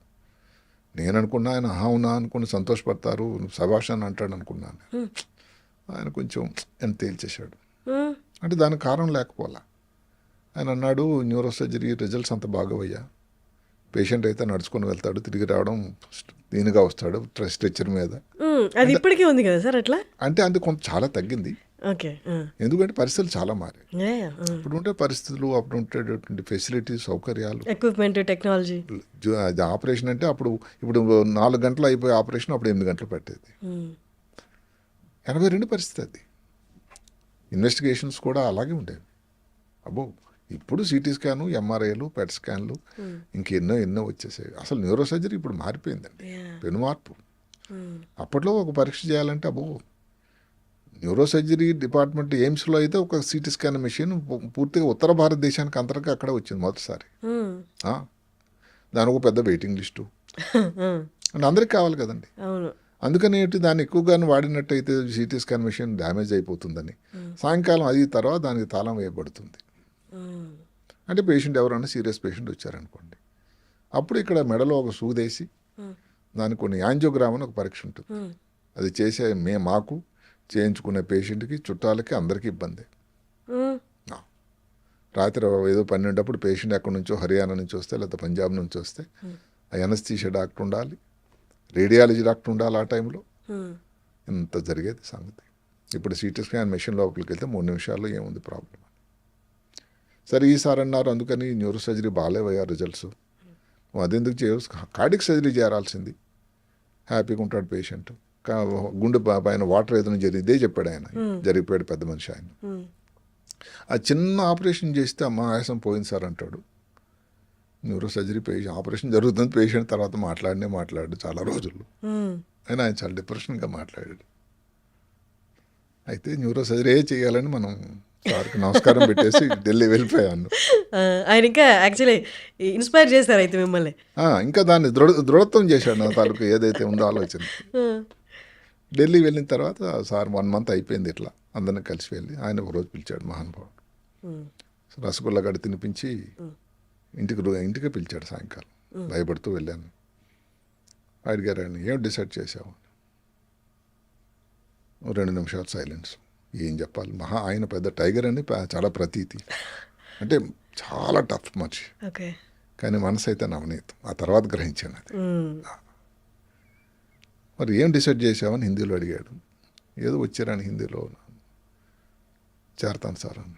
ఆయన షాక్ తిన్నాడు. అవునా, అన్నీ విన్నావా, అందరిని కలిసి మాట్లాడేవా? అవును సార్ అందరితో మాట్లాడానండి. అంటే ఏమిటి అని ఆయన అడగల, అంటే ఈ సంఘటన గురించి వారు అడిగారనమాట. జరిగింది కదా అని. మొత్తం మీద న్యూరో సర్జరీ ప్రస్థానం జరిగింది అలా. సార్ అప్పట్లో 8 hours అన్నారు కదా, ఇప్పుడు ఆన్ యావరేజ్ ఎంత టైం పడుతుంది ఒక సర్జరీకి? అంటే ఆపరేషన్ బట్టి ఉంటుంది, కానీ ఇప్పుడు ఏంటంటే కొన్ని సాధనాలు చాలా మంచి వచ్చాయండి. ఉదాహరణకి ట్యూమర్ తీయాలంటే అప్పుడు పీస్ బై పీస్ మేమే తీయాల్సి వచ్చింది మాన్యువల్గా. ఇప్పుడు క్యూసా అని ఒక మెషిన్ వచ్చింది, దాని ఫుల్ పేరు కవిట్రాన్ అల్ట్రాసోనిక్ సర్జికల్ ఆస్పిరేటర్ అని. అలా పీల్చేస్తుంది ట్యూమర్. ఎంత సింపుల్ అయిపోయిందండి. పేషెంట్ కూడా అంత బాగా, దానివల్ల రక్తస్రావం తగ్గిపోతుంది, సమయం తగ్గిపోతుంది, ఎనస్థీసియా ఇచ్చేటువంటి సమయం తగ్గిపోతుంది, పేషెంట్ రికవర్ అనేది బాగా అవడానికి దోహదకారి అవుతుంది. అదే కాకుండా అప్పుడు ఆపరేషన్ చేయాలంటే పెద్ద ఇదంతా ఇక్కడెక్కడో ట్యూమర్ ఉంటే ఇదంతా ఓపెన్, పూరే భాగం అంతా ఓపెన్ చేయాల్సి వచ్చేది. ఎక్కడుందో కరెక్ట్గా తెలియదు. ఇప్పుడు నావిగేషన్ అని ఒకటి వచ్చింది, కంప్యూటర్ ఎయిడెడ్ అది. అంటే ఇక్కడ ఉంది ట్యూమర్ అని తెలుస్తుంది మనకి. దానికోసం ఆపరేషన్ థియేటర్లో కూడా పరికరాలు ఉంటాయి మనకి సాయం చేయడానికి. ఇక్కడ ఉంది ట్యూమర్, ఇక్కడ కాదు, కొంచెం ముందుకి, కొంచెం వెనక్కి అని. మీరు ఎంత ఇది సింపుల్ అంటే మనం అక్కడే చేస్తాం ఇప్పుడు ఆపరేషన్. అసలు చాలామంది ఇదే అడిగేవారు, ఆపరేషన్ అంటే మీరు పుర్రంతా ఓపెన్ చేస్తారా, పొట్ట ఓపెన్ చేసినట్టు అని. చాలా వరకు ఒకప్పుడు అది జరిగేది. ఎడం పక్క చేయాలంటే ఎడం పక్క తాలూకు ఈ భాగం అంతా ఓపెన్ చేయాల్సి వచ్చింది. అప్పుడున్న స్కాన్ ఎక్విప్మెంట్లో ఎగ్జాక్ట్గా తెలిసేది కాదా సార్ ఇక్కడ ఉంది అని? ఉంది, తెలుసు, కానీ నావిగేషన్ లేదుగా. అక్కడ మనకి ఎక్కడ తెలుసు ఎడం పక్కన ఉందా కుడి పక్క ఉందా? ఎడం పక్క ఉంటే ఏ భాగంలో ఉంది, దాన్ని బట్టి మనం మామూలు కంటే ఎక్కువ భాగం చేయాల్సి వచ్చేది. కొన్ని యాంజియోగ్రామ్ అనేది చెప్పింది ఏదైతే ఉందో దాని నుంచి చేయాల్సి వచ్చేది. అక్కడ మనం ఇది ఎగ్జాక్ట్గా ఉందని చెప్పడానికి ఆస్కారం లేదు. ఓకే. కుడి పక్కన ఇక్కడ ఉంది, ఈ ప్రాంతంలో ఉంది ఇక్కడ ఎక్కడో అని. అది అక్కడ చేయాలంటే మరి పెద్దది ఓపెన్ చేయాలి కదా. ఇప్పుడు నావిగేషన్ వచ్చింది, 2 వచ్చాయి, క్లోసా అని, మైక్రోస్కోప్. ఇదేదో లోపల ఎక్కడెక్కడో బ్రెయిన్ లోపల లోపల ఉండేటువంటి కొన్ని ట్యూమర్ని తీయాలంటే పెద్ద కష్టం అయ్యేది. అంటే మన కళ్ళనే నమ్ముకోవాల్సి చేయాల్సి వచ్చేది. ఎంతైనా కానీ కష్టం కదా. కొన్ని ఏదో నరాలు దారపోగులాగా ఉంటాయి, రక్తనాళాలు దారపోగుల కంటే చిన్నగా ఉంటాయి. దానికి ఒక సాధనం వచ్చింది మైక్రోస్కోప్ అని. అంటే ఈ చిన్న దారపోగులు ఇంత పెద్దగా కనబడేటువంటివి. అంటే పేషెంట్కి డ్యామేజ్ కావడం కానీ ముఖ్యమైనటువంటి స్ట్రక్చర్స్ ఏది డ్యామేజ్ చేయకుండా ఉండేటువంటి గొప్ప సాధనం. సో ఈ క్లోసా, నావిగేషను, మైక్రోస్కోపు, ఎనస్థీషియా ఒకటి మారిపోయింది. న్యూరో సర్జరీ పెనుమార్పు ఎనస్థీషియా. ఇప్పుడు ఏదైనా ఆపరేషన్ చేయాలంటే కొన్ని సమయాల్లో బ్లడ్ ప్రెషర్ అనేది 20-30లో ఉంచాలి. 120-80 కదా నార్మల్గా, 30-40లో. ఇదంతా నియంత్రణ ఎనస్థీషియా నుంచి జరుగుతూ ఉంటుంది. సార్ మీరు ప్రాక్టీస్ స్టార్ట్ చేసినప్పుడు ఎనస్థీషియా అనే కాన్సెప్ట్ ఉందా సార్? ఉంది, స్టార్టింగ్ నుండి. కానీ అన్ని సర్జరీలకి ఎనస్థీషియా ఇచ్చేవాళ్ళ? కష్టమే అంటే. కష్టమే. ఇప్పుడు ఇక దాంట్లో ఇంకా మార్పు వచ్చింది, అదే మారిపోయింది అంట. న్యూరో ఎనస్థీషియా అని వచ్చింది. అంటే ఏమిటి, ఎక్స్క్లూజివ్గా న్యూరో అంటే స్పైన్ కానీ బ్రెయిన్కి కానీ ఎనస్థీషియా ఇచ్చేదే. దాంట్లో ఒక కోర్స్ ఉంది, డిఎం కోర్స్. అట్లా మారిపోయింది అన్ని. సార్ అప్పట్లో ఎనస్థీషియా ఇచ్చిన కాన్షియస్లో ఉండేవాడా పేషెంట్? లేదు. అప్పట్లో ఎనస్థీషియా సపరేట్ ఎనస్థీషియా ఇచ్చే డాక్టర్ వచ్చేవాళ్ళ? ఎట్లా ఉండేది సార్? ఎనస్థీషియా డిపార్ట్మెంట్ పెద్దది. ఓకే. ఎనస్థీషియా ఇవ్వడం, ఆపరేషన్ అయిన తర్వాత, ఆపరేషన్ అయిపోయిందని పూర్తిగా కుట్లు వేసేసిన తర్వాత ఎనస్థీషియా నుంచి రికవరీ చేయడానికి ప్రయత్నం. అక్కడే వచ్చింది ఇబ్బంది న్యూరో సర్జరీలో.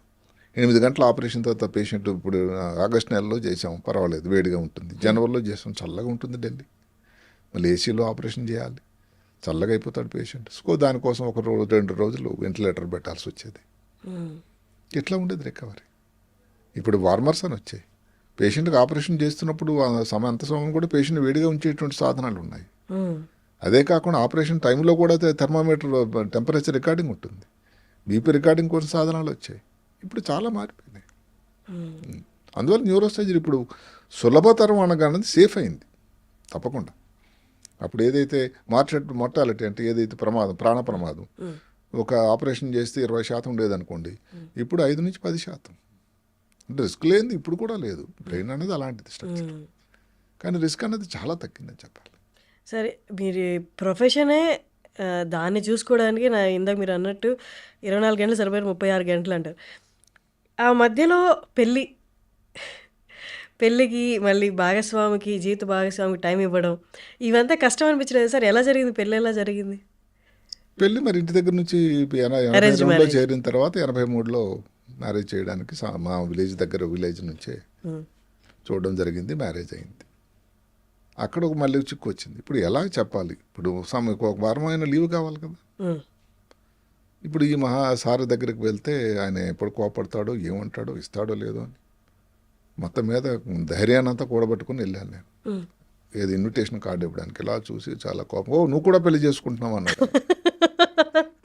అంటే ఆయన ప్రకారం ఏంటంటే ఒక మీ లైఫ్ డెడికేషన్ అంతా డెడికేటెడ్ టు ప్రొఫెషన్, ఆయన ఆలోచన అది. ఆయన ఒక రూల్ చెప్పేవాడు, ప్రిన్సిపల్. ఒక if you want to be good neuro surgeon, you cannot be good family member. వారికి పెళ్ళయిందా? అయింది. అంటే మరి సమయం అదే కదా, వాళ్ళు కూడా ఇక్కడే. If you want to be good family member, you cannot be good neuro surgeon. మంచి న్యూరో సర్జన్ అవ్వాలంటే ఫ్యామిలీని అందరినీ సంతృప్తి పరచలేవేమో, లేదంటే రివర్స్.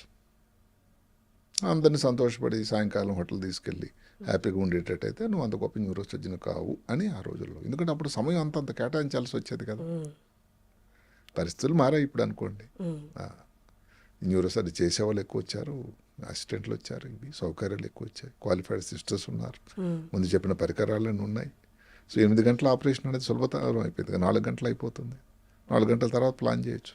ఇప్పుడు ఫ్యామిలీ లైఫ్ అది. కానీ అక్కడ మేము హైదరాబాద్లో, ఢిల్లీలో కూడా చేరినప్పుడు అప్పటికే మ్యారేజ్ అయింది. అంటే ఇందాక అన్నాడు ఆ మహానుభావుడికి మనసు నవనీతం అని, అది ఎట్లా మర్చిపోగలం. మేము ఢిల్లీ మ్యారేజ్ అయిన ఒక వారంలోనే ఢిల్లీ వెళ్ళిపోయాం. ఆమె తెలుగు తప్ప హిందీ రాదు. అట్లా నెమ్మది నేర్చుకుని ఆ మహాతల్లి మేనేజ్ చేసేది. ఈయన పెద్ద మనిషి మిగతా రెసిడెంట్లు డ్యూటీలు చేయాలి, కనీసం 3 రోజులకు డ్యూటీ ఉండేది, నైట్ డ్యూటీ. నైట్ అంతా హాస్పిటల్లో ఉండాలి. ఒక నెల రోజులు ఈ నైట్ డ్యూటీ లేకుండా వేయొద్దు అని ఒక ఆర్డర్ వేశారు ఆయన. కొత్తగా పెళ్ళై వచ్చాడు, ఏదో సమకూర్చుకుంటాడు వస్తువులు సామాగ్రి, నెల మాత్రం నైట్ డ్యూటీ లేవు. ఎంత గొప్పతనం. కానీ మేడం అడ్జస్ట్ అయ్యారా సార్ మీ టైమింగ్స్కి, మీ ప్రొఫెషన్కి? అందుకే చెప్తున్నాను కదా, అది చాలా కష్టం అది. అట్లాగే హిందీ నేర్చుకొని బజార్కి వెళ్ళి సామాన్లు అవి అలా అంతే. మరి న్యూరో సర్జన్ భార్యగా ఇవి అని ఆమె చాలా తొందరగా గ్రహించారు. సో ఢిల్లీ ప్రస్థానం దగ్గర 5 సంవత్సరాలు అయిపోయింది, 5.5 సంవత్సరాలు. 5 సంవత్సరాలు అయిపోయిన తర్వాత ఆయన ఎగ్జామ్ పాస్ అయిపోయాను నేను. ఆయన పిలిచారు మళ్ళీ, ఎగ్జామ్ పాస్ అయిపోయావు, డిగ్రీ వచ్చేసింది, MCH డిగ్రీ అంటారు ఆ రోజు. మరి ఏం చేస్తున్నావని. సార్ ఇంకేం ఆలోచించట్లేదు అన్న. చాలా కోప్పడ్డాడు. పెళ్ళయింది నీకు, మరి నువ్వు ఏదో ఆలోచించాలా, ఏదో చేయాలిగా అని హైదరాబాద్లో నిజామ్స్ ఇన్స్టిట్యూట్ అని ఒకటి వచ్చింది. అప్పుడే ఉంది నిజామ్స్. అయితే ఎన్టీ రామారావు గారు ముఖ్యమంత్రి అయిన తర్వాత ఆయన పేరుని ప్రస్తుతించక తప్పదు, మహానుభావుడు. దీని తాలూకు రూపురేఖలు మార్చేశాడు నిజామ్స్ది. అంటే ఒక సెంట్రల్ ఇన్స్టిట్యూట్ మాదిరిగా ఒక డీమ్డ్ యూనివర్సిటీగా చేయాలి, అన్ని పరిస్థితులు అన్ని ఫెసిలిటీస్ క్రియేట్ చేసి మన హైదరాబాద్ నగరంలో ఉన్న ఒక గొప్ప పట్టుదలతో ఆయన స్టార్ట్ చేశాడు. అక్కడ జాబు కోసం మా ప్రొఫెసర్ గారు ఢిల్లీ నుంచి నాకు ఇక్కడికి రికమెండేషన్ ఒక లెటర్ రాశారు ఇక్కడ. అట్లా 86 బ్యాక్ టు ఆంధ్ర, 86 ఆఖరి భాగంలో వచ్చి తర్వాత ఇంకొక 6 మాసాలు ఢిల్లీలోనే ఉండి 87 హైదరాబాద్ నగరం జాబ్ కోసం చేరడం కోసం వచ్చాం. సార్ కానీ సర్జన్ అంటే, న్యూరో సర్జన్ అంటే మెయిన్లీ ఎప్పుడు కూల్ మైండెడ్గా ఉండాలి, ఎప్పుడు ఫోకస్డ్గా ఉండాలి. బట్ ఫ్యామిలీ పర్సన్ అయిన తర్వాత ఎంత కాదన్నా ఎక్కడో ఒకటి చిన్న చికాకులు సమస్యలు ఏదో ఎదురవుతూనే ఉంటాయి. ఇవి ఎలా బ్యాలెన్స్ చేశారు సార్? వన్స్ ఆపరేషన్ థియేటర్లోకి ఎంటర్ అవుతున్నారంటేనే మీరు కాదు, మీరు ఒక సర్జనే అని గుర్తుపెట్టుకోవాలి. ఇది ఎలా బ్యాలెన్స్ చేశారు సార్ బోత్? అంటే మరి ఇప్పుడు కూడా అదే పద్ధతి. ఆపరేషన్ సమయంలో అయితే తదేక జ్ఞానం. ఇప్పుడు మొబైల్ ఫోన్ వచ్చినా నేను ఏది ఆన్సర్ చేయను, అసలు సైలెంట్లో ఉంటుంది ఆపరేషన్ అయినంత సమయం. ఇప్పుడు కూడా సో వారికి తెలుసు, ఈయన ఫోన్ చేసినా ఎత్తారు. ఇది నా ఇందుకు ముందు చెప్తాను ఈరోజు ఆపరేషన్ ఉందని. ఇలా టైంలో ఆయనకు ఫోన్ చేసినా వద్దు, వేస్ట్, ఆయన ఎత్తాడు. కొన్ని ఎమర్జెన్సీ అటెండ్ అవ్వాల్సినవి ఉంటాయి ఫ్యామిలీలో, వాటన్నప్పుడు అంటే అవన్నీ కూడా అడ్జస్ట్మెంట్స్ ఏనమ్మా. మిస్ అయినవి ఏమైనా ఉన్నాయా సార్ మిస్ అయ్యాను పర్సనల్ లైఫ్? Some times. అందుకని ఇందాకైతే మహానుభావుడు చెప్పిన రూల్ నాకు అప్పుడప్పుడు బాగా గుర్తుకొస్తూ ఉంటుంది. ఇప్పుడు మిగతా స్పెషాలిటీ చేసేవాళ్ళు ఏదో ఆఫ్టర్మాల్ చేసేవారు, అదేదో కించపరచడం అని కాదు, వాళ్ళ కుటుంబంతో హ్యాపీగా ఉంటారు. అది మరి ఎన్నో సంఘటనలు మిస్ అయిపోయాను డెఫినెట్గా. అంటే దానిని ఇప్పుడు రెగ్యులేట్ అని కాదు, బట్ ఆ సబ్జెక్ట్లో ఆ స్పెషాలిటీలో డిసైడ్ చేసిన తర్వాత దానిలో ఉన్నటువంటి ఇబ్బంది అనే దానికన్నా దానితో అసోసియేటెడ్ పరిస్థితులు అవైతే మనం తప్పదు. సార్ కొన్ని క్రిటికల్ అండ్ డెలికేట్ కేసెస్ వస్తాయి. అంటే చిన్నపిల్లలు ఏదైనా పడి వాళ్ళకి బ్రెయిన్కి తలకి దెబ్బ తగలడం, అలాంటి క్రిటికల్ కేసెస్లో చిన్నపిల్లాడే అన్న ఇమోషన్ స్టార్ట్ అవుతుంది. అట్ ద సేమ్ టైం ఎట్లయినా కాపాడాలన్న ప్రెషర్ కూడా ఉంటుంది. అలాంటి కేసెస్ ఎలా డీల్ చేస్తారు సార్? ఇదంతా ఒక సిస్టమ్. అది ఇప్పుడు మేము ఒక చిన్న ఈ మధ్య కాలంలో 1.5 సంవత్సరం క్రితం ఒక చిన్న 6 సంవత్సరాల బాలుడికి ఆపరేషన్ చేశాం. 6 అంతస్తు నుంచి పడిపోయాడు. అబ్బా. వచ్చినప్పుడు బీపీ రికార్డింగ్ లేదు. 6-9 సంవత్సరాలు బీపీ లేదు, హిమోగ్లోబిన్ అనేది 6 గ్రాములు, సరిగ్గా శ్వాస తీసుకోవట్లేదు, వెంటిలేటర్ మీద ఉన్నాడు, బ్రెయిన్లో క్లాట్ ఉంది. కానీ శాస్త్రం ఏం చెప్తుందంటే బీపీ కానీ తక్కువ ఉండేటట్టయితే ఆపరేషన్ చేసినా ప్రమాదం చాలా ఉంటుంది. అట్లా 3 రోజులు 4 రోజులు ఆపరేషన్ చేయలేదు. ఆ బీపీ నార్మల్ అయినంత వరకు. రక్తం తక్కువ ఉంది, దాని రక్తం ఎక్కించాలి, ఒక 3 బాటిల్ రక్తం ఎక్కించిన తర్వాత ఆపరేషన్ కోసం రెడీ అవుతాడని. అంటే తలకి దెబ్బ తగిలి ఓపెన్ అయిందా సార్, లేకపోతే లోపలికి బోన్స్ ఇరిగిపోయినాయి. అమ్మో. డిప్రెసర్ ఫ్రాక్చర్ అంటారు. బోన్స్ విరిగిపోయి లోపలికి వెళ్ళి బ్రెయిన్ డ్యామేజ్ చేశాయి. అందువల్ల స్పృహ కోల్పోయాడు. చేతులు కూడా ఫ్రాక్చర్ అయింది, కాళ్ళకు కూడా ఫ్రాక్చర్ అయింది. ఇవన్నిటి కారణం. 4 రోజులు అయిన తర్వాత నేను రోజు చెప్తా ఉన్నాను, ఇంకా అబ్బాయి ఫిట్ కాలేదు, చూద్దాం, ఆపరేషన్ అంటే చేసినా ఏదో కూరగాయల్లా కాదు, ఆపరేషన్ తర్వాత బాగా అవ్వాలి కదా అని రోజు తల్లిదండ్రులకు బాధ అయ్యేది, భయమే, ఏమవుతుందో. రోజు సాయంకాలం అన్నాను నేను, రేపు వచ్చే ముందు జనరల్గా సీరియస్ పేషెంట్ ఉంటే రోజుకు 2 సార్లు చూస్తాను నేను, 2 సార్లు కూడా చుట్టాలతో మాట్లాడటం. అదొక క్రమం. 4:30కి ఇంటికి వెళ్ళిపోయే ముందు చెప్పాను నేను సాయంకాలం ఇంక అలాగే ఉన్నాడు, రేపటికల్లా మరి అంత బాగుంటే 6 రోజులు అయిపోతుంది, కొంచెం హిమోగ్లోబిన్ పికప్ అయింది, బెటర్ ఉంది కాబట్టి ఆపరేషన్ చేద్దామని. ఇంటికి బయలుదేరుతా ఉన్నాను, నాకు ఎనస్థీషియా నుంచి ఫోన్ వచ్చింది. సార్ హార్ట్ రేటింగ్ కదా డౌన్ అయిపోతుంది, పేషెంట్ ఇంకా సిక్ అవుతున్నాడు. బ్రెయిన్లో హార్ట్ రేటు బ్రాడికార్డి అంటాం, అంటే గుండె కొట్టుకోవడం పల్స్ రేట్ ఏదైతే ఉంటుందో అది కానీ తక్కువ అయిపోయినట్టయితే అది ప్రమాద సూచిక. అప్పుడు ఇంకా ఆపరేషన్ తప్ప ఇంకా అన్యదా శరణం నాస్తి. అప్పుడు ఆపరేషన్ కోసం చెప్పడం, వాళ్ళైతే ఎప్పుడన్నా రెడీగా ఉన్నారు, చేయడం జరిగింది. అంటే రాత్రి 9-9:30 వరకు జరిగింది ఆపరేషన్. ఎన్ని గంటలకి స్టార్ట్ అయింది సార్? సాయంకాలం 6కి. మరి అలాంటి సమయాల్లో ఇంటికి వెళ్ళాలని ధ్యాస ఎలా ఉంటుంది? సేమ్ మొబైల్ ఫోన్ ఆఫ్ ఉంది. ఇది 1 సంవత్సరాల క్రితం కాబట్టి మొబైల్లో బ్రహ్మాండంగా రంగప్రవేశం చేశాయి, కానీ వాడకానికి ఆస్కారమే లేదు, సమస్య లేదు.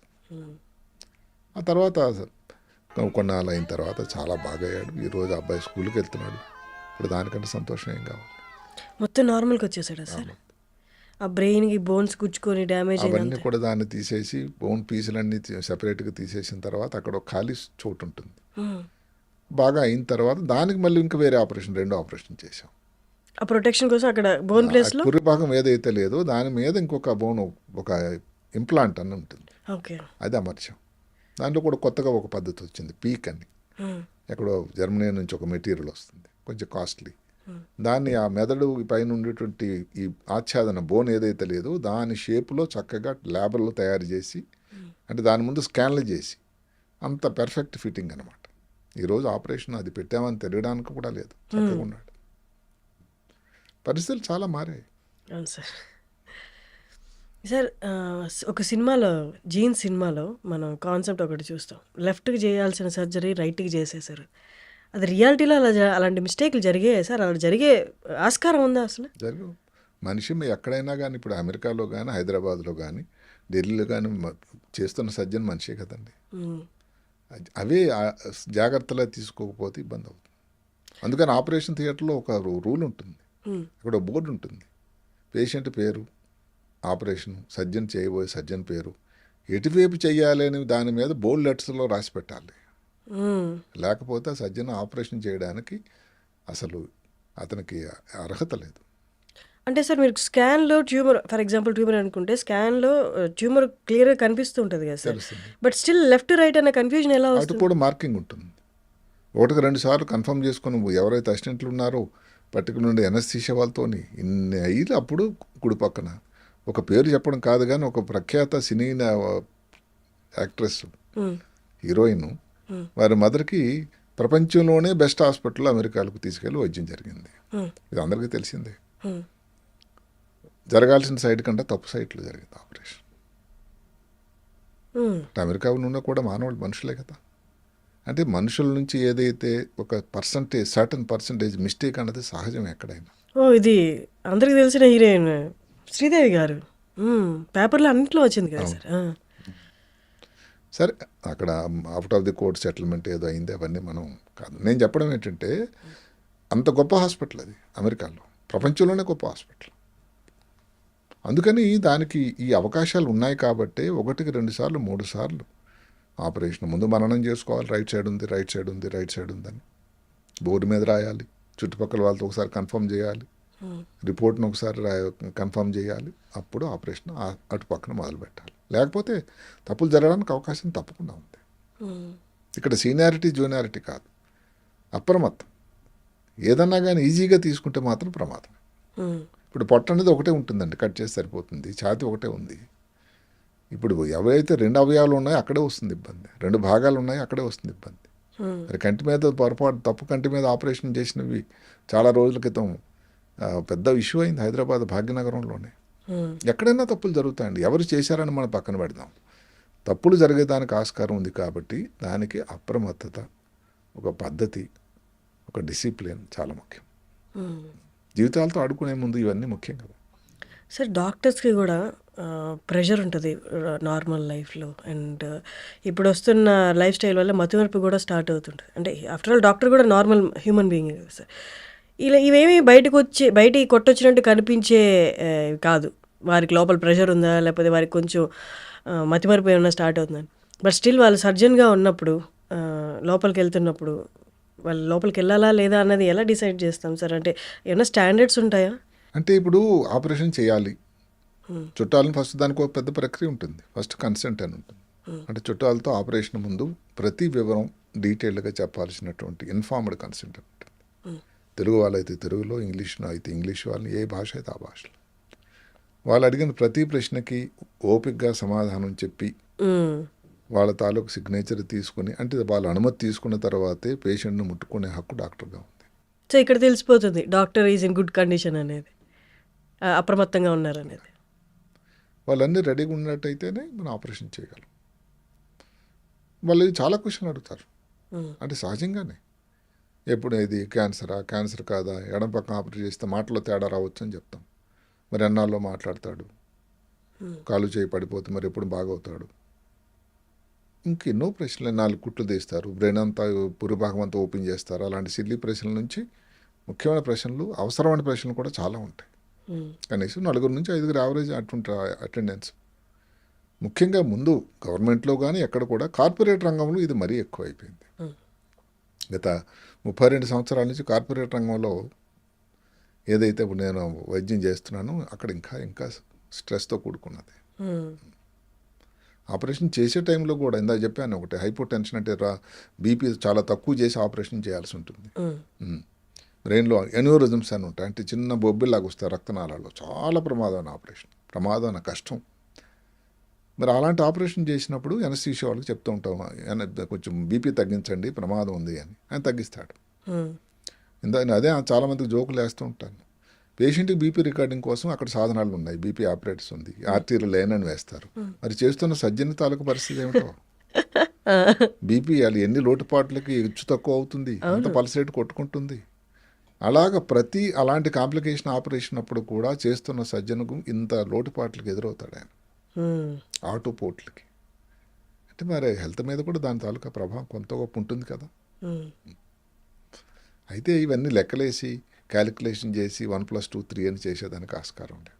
ఒక సర్జరీ ఇవన్నీ చేయడానికి డిసైడ్ చేసినప్పుడు దానిలో ఇది కానీ గుండె ఆపరేషన్లు, కాంప్లికేటెడ్ ఆపరేషన్లు ఏవైనా కూడా ఎన్నోసార్లు మనం అనుకున్నట్టు జరగవు. ఒక ప్లాన్ మీద వెళ్తాం, 2 బాటిల్ రక్తం సరిపోతుంది అనుకుంటాం, 5 బాటిల్ అవసరం పడితే అక్కడ బ్లీడింగ్ అవుతా ఉందని ఒక అంచనా ఉంటుంది. ఇన్ని పరీక్షలు వచ్చినా కూడా, ఎంఆర్ఐ, సిటీ స్కాన్ అన్నీ వచ్చినా కూడా మేము ముందుగానే అనుకుంటాం ట్యూమర్ చాలా రక్తం ఉంటుంది, బ్లీడింగ్ అవుతుంది, వాస్తవమే. కానీ ఎంత బ్లీడింగ్ అవుతుందని అనుకోమే. మరి అప్పుడు ఎంత స్ట్రెస్, ఎంత భయం, ఎంత గాబరా. అప్పుడు తదేక జ్ఞానం ఒకటే ఏమిటంటే ఎలాగైనా రక్తం ఆపాలి, పేషెంట్ని మళ్ళీ వెనక్కి తీసుకెళ్ళిపోయి వాళ్ళ అటెండెన్స్ చూపించాల్సినటువంటి బాధ్యత. సరే మనం 10% రిస్క్ అన్నాం, 20% రిస్క్ అన్నాం, పేషెంట్ సైన్ చేసేసారు చుట్టాలు, అయిపోదు కాదు కదా. బయట రెప్యుటేషన్కి ఏంటి, ఆ డాక్టర్ దగ్గరికి వెళ్తే ఇంకా పేషెంట్ సంగతి ఇంతే అని అంటే ఇంకా మనం చేయగలం ఇంకొక ఆపరేషన్. అంటే ఎంత బాధ్యత. అదే కాకుండా ఆపరేషన్ చేసే ముందు రోజు నిజం చెప్తున్నాను, ఇది అందరికీ వాస్తవం, అంత సింపుల్గా నిద్ర పట్టదు నాకు. ఆ ప్లానింగు, ఎడపక్క ఆపరేషన్ చేయాలి, మాట పడిపోవచ్చు, కుడి కాలు కుడి చేయ, young person, young wife, recently married, no children, cancer ఏమో. అంటే ఏమిటండి, దేనికి ప్రశ్నలకి సమాధానాలు ఎక్కడ? ఇది 100% నిజమేది. ఇది ఎవరికో షేర్ చేసుకోవాలి. అంటే ఎవరైనా సింపుల్గా అనుకోవచ్చు, అలాగైతే ఎందుకు న్యూరో సర్జరీ చేశారు. వాస్తవమే, న్యూరో సర్జరీ అనే స్పెషాలిటీని ఎన్నుకున్న తర్వాత దానిలో ఉన్న సాధక బాధకాలు, ఇబ్బందికి రెడీ అయ్యి ఆపరేషన్ చేయడానికి మనం రెడీ అయ్యామని లెక్క. ఇప్పుడు నేను ముందే చెప్పాను కాబట్టి ఆపరేషన్ ముందు మాట పడిపోతుంది, అవకాశం 30% ఉందని. సరే, అది పడిపోయిన తర్వాత సర్జన్గా నాకే నచ్చదు అది. అయ్యో వీడు మాట్లాడడం ఎంత ప్రయత్నం చేసినా కానీ మాట పడిపోయింది, ఎన్నాళ్ళు మాట్లాడతాడు, కాలు చేయి పడిపోయింది, యంగ్ ఫెలో, ఎంత బాధ. డాక్టర్గా ఎన్నాళ్ళ నుంచి తేరుకుంటాం. మళ్ళీ కాలు చేయ బాగయ్యి మాట్లాడు తన్నంత వరకు కూడా వాళ్ళకి చుట్టాలకు ఈరోజు మాట్లాడాడు మీ చుట్టం అని చెప్పినంత వరకు ఊహించండి సార్, డాక్టర్గా ఎంత బాధ.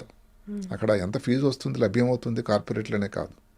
ప్రజల్లో కొంతవరకు అవగాహన ఏంటంటే డాక్టర్లు వైట్ కాలర్ జాబ్ అని, తర్వాత డాక్టర్లకు ఊరికే వస్తాయి పైసలన్నీ. అది అంత సబైన ఆలోచన కాదేమో నా అభిప్రాయం. దానిలో ఉన్నట్టు లోటుపాట్లు, డాక్టర్లు కూడా ఒక మనిషి అని, డాక్టర్లు కూడా వాళ్ళకి ఇబ్బందులు ఉంటాయని, వాళ్ళ ఆ లోటుపాట్లు దానిలో ఉన్న పరిమితిని లిమిటేషన్ని గమనించాలి అందరు దయచేసి.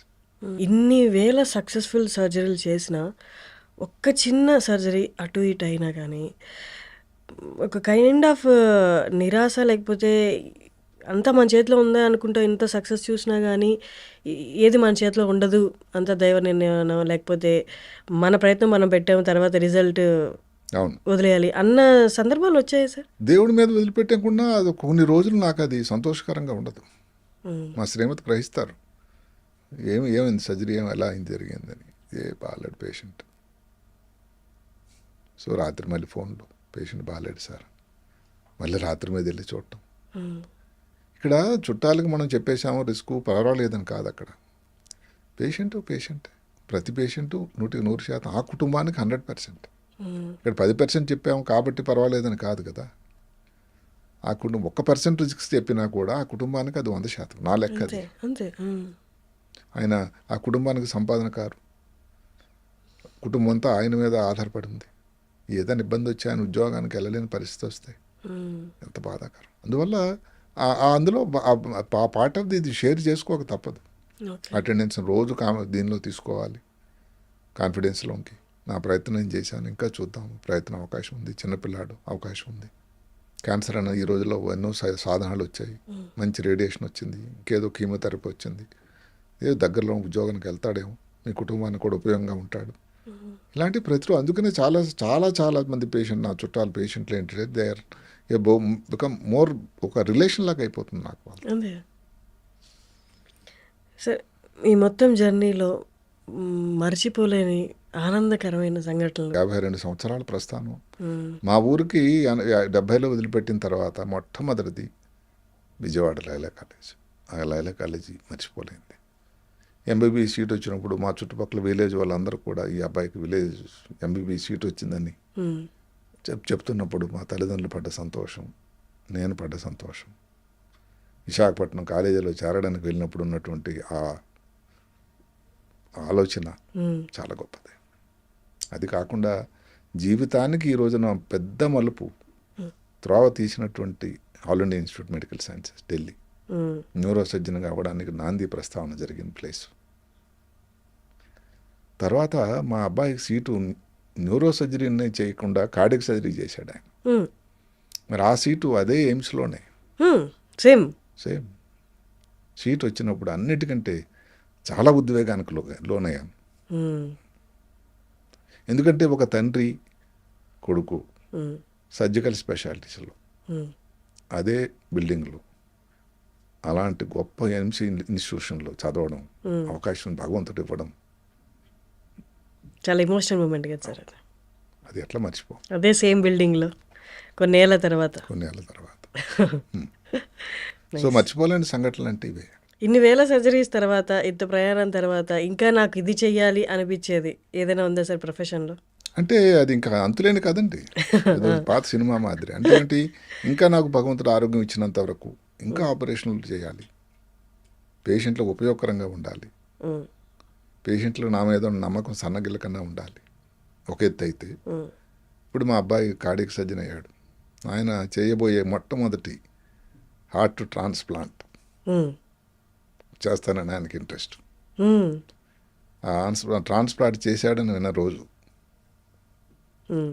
నాకు చాలా సంతోషం. సార్, ఇదంతా ప్రొఫెషను, బాధ్యత, ఇదంతా ఓకే. కానీ మీకు కొంచెం రిలాక్స్ అవ్వాలి అనుకుంటే ఎప్పుడు, అంటే ఈ ప్రదేశానికి వెళ్తే నేను రిలాక్స్డ్గా ప్రశాంతంగా ఉంటాను అన్నది ఏమైనా ప్లేసెస్ ఉన్నాయా సార్? అంటే కొన్ని సందర్భాలు కుటుంబంతో కొన్ని ప్రదేశాలు వెళ్ళి ఉన్నాయి. మ్మ్. నాకు అన్నిటికంటే ఇప్పుడు ఎన్నో విదేశాలు వెళ్ళి చూసినా కానీ ఆ విలేజ్కి వెళ్ళినప్పుడు ఆ సంతోషం, అంటే ఇప్పుడు మా అమ్మా నాన్న అందరూ జరిగిపోయారు, నేనే 69 సంవత్సరాలు అయిపోతుంది దగ్గరలో. మ్మ్.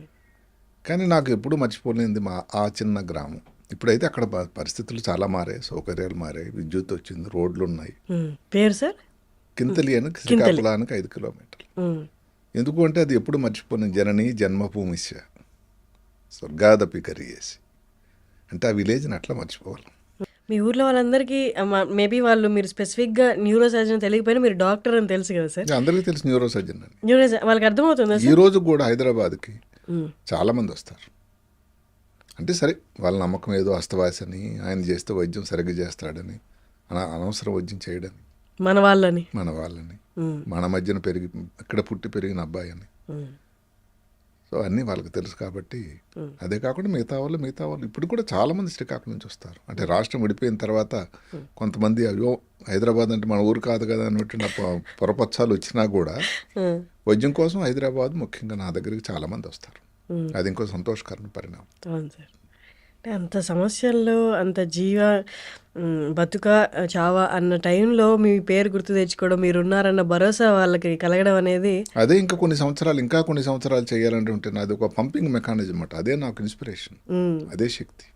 Great talking to you sir. చాలా విషయాలు, తెలియని విషయాలు చెప్పారు. అండ్ నార్మల్ జనాలకి ఏవో చిన్న డౌట్స్ అంటారు కానీ అవి సొల్యూషన్ అనేది ఎంత, అంటే సర్జన్ పాయింట్ ఆఫ్ వ్యూలో చూస్తే ఎంత కష్టతరంగా ఉంటుందో మీ మాటల్లో చెప్పారు. Thank you so much sir. మళ్ళీ ఇంకొక ఎపిసోడ్తో ఇంకొన్ని సర్జరీ రిలేటెడ్, బ్రెయిన్ రిలేటెడ్ సమస్యల గురించి మళ్ళీ మాట్లాడుకుందాం sir. Thank you so much for coming. నమస్కారం.